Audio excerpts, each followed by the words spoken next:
So for the past little while, I have been experimenting with different kinds of woods with the Cricut Explore. You can do this with a Cricut Maker as well, though. These woods are not on the official approved list of products that you can use with the Cricut machine, so just keep that in mind. This is, user beware that it's not there. It's not on their list of official things you can use. However, I've experimented and they seem to work well. So I've used balsa wood at the 1/32 inch thickness, and I've used the basswood at 1/16 inch. So I'm going to show you how to cut with these, and hopefully it'll be helpful if you're doing any wood projects. I do want to throw in the caveat that the Cricut Maker, when the knife blade comes out, which will hopefully be soon, will hopefully cut through these even easier because it's basically like an X-Acto knife. So if you have Cricut Maker, look in the future for a tutorial on how to cut this wood at that point. So let's get started. For the basswood, I made a custom material. I started out a little low, like at 300. I went up to 325, and I found the sweet spot was 345, which is the highest I was willing to go. The highest the machine pressure can go is 350. So I went to 345. And I also did 5 times cut with the deep point blade, which is an additional blade that you'll have to buy.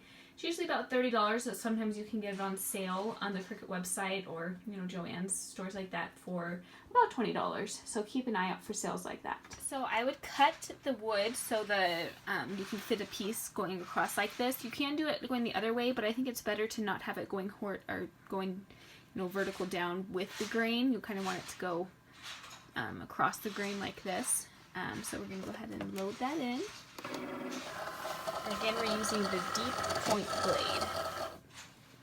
And when you go to the store, there's 2 different ones. One looks, I think, kind of turquoisey, and then there's this black one, and I'm using the black one.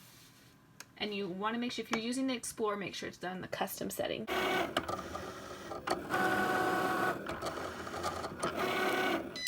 cutting, and we'll show you.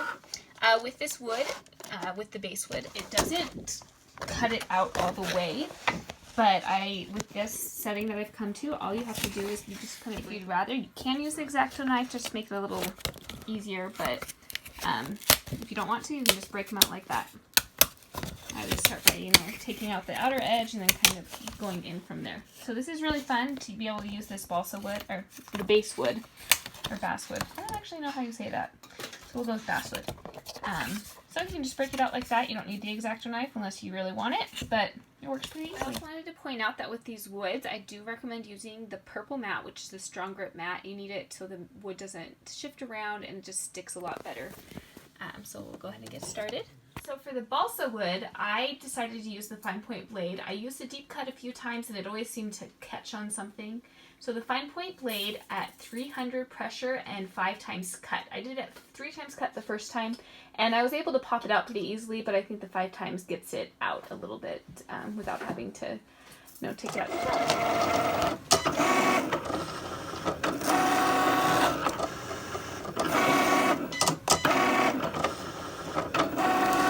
So here we're using the fine point blade to cut the balsa wood. I feel like it cuts it a little cleaner, and we're doing it better. Here it is. It was cut and it popped out pretty easily. That's the balsa wood.